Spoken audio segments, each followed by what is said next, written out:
Hi, I'm Jeff, and I'm going to be comparing the A6000 to the D800, the X-e2, the A7, and the Lumix GX7.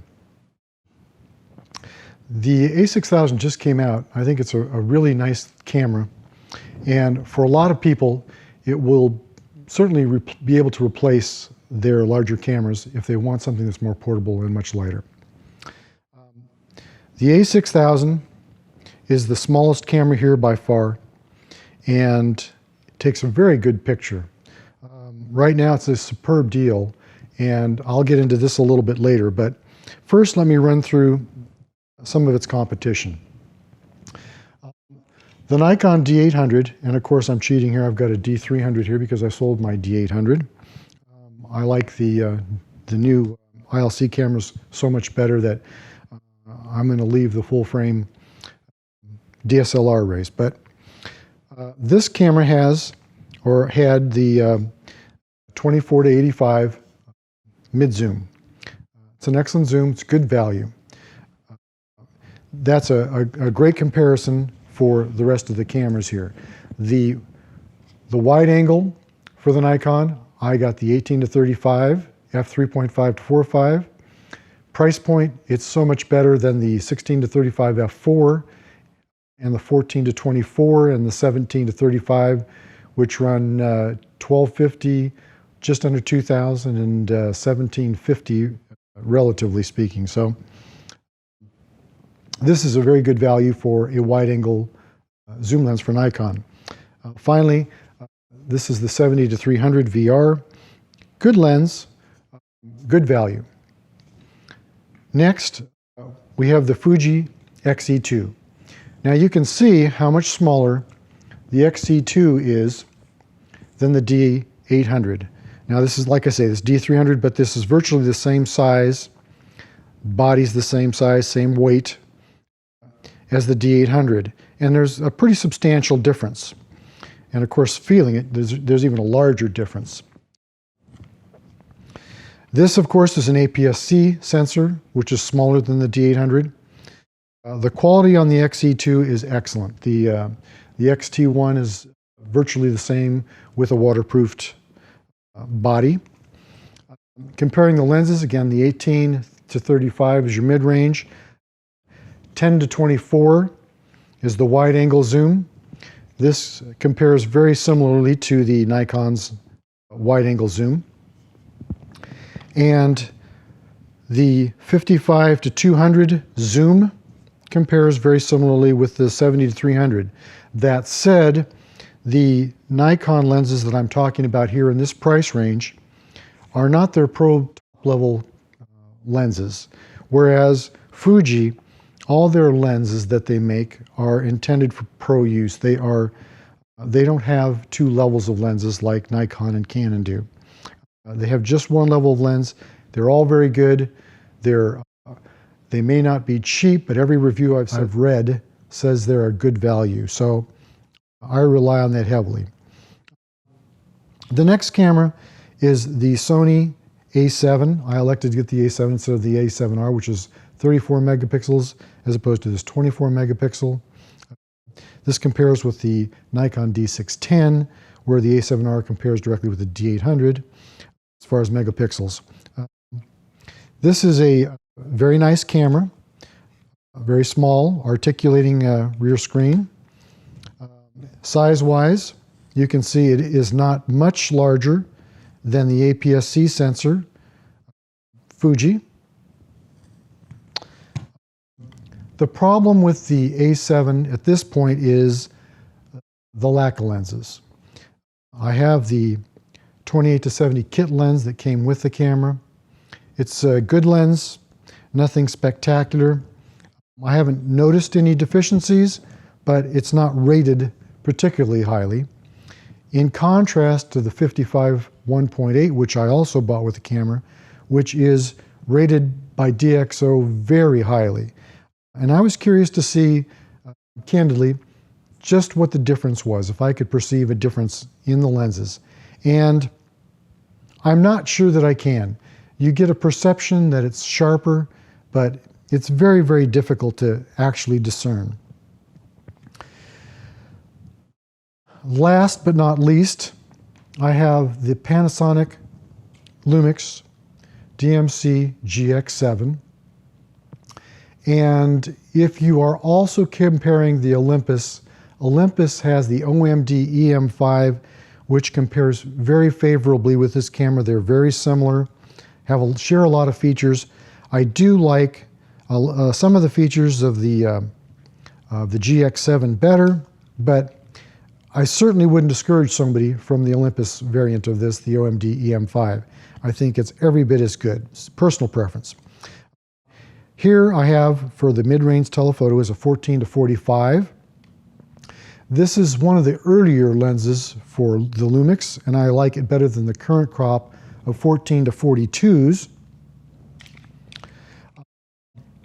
Price-wise, size-wise, it's pretty good. The wide angle I have is a 7 to 14, and this is a particularly good lens. I can't say enough about this lens. This is one of my favorites. If you like to shoot wide angle with a rectilinear lens, this one's just excellent. It takes very little correcting, and it's just very nice.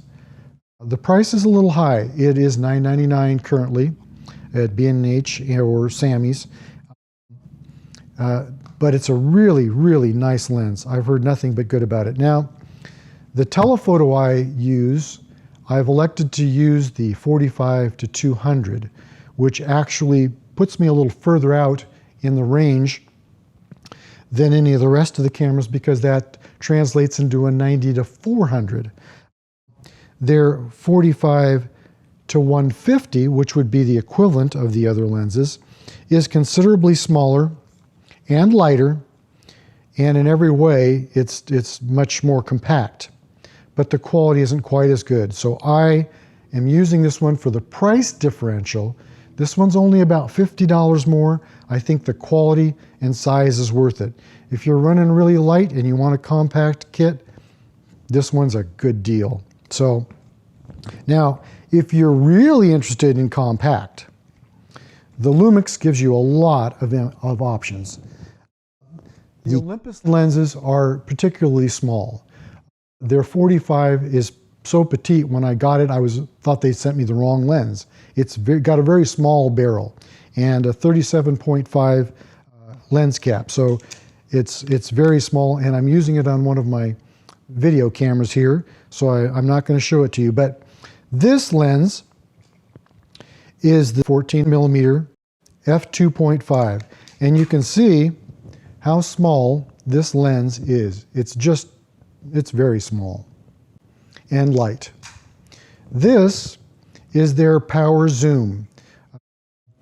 This is a 14 to 42, and as you can see, comparing it to the 14 to 45 that's on the camera, much smaller, much lighter, not quite the image quality, but I'm not sure you're going to see that much difference in actual use.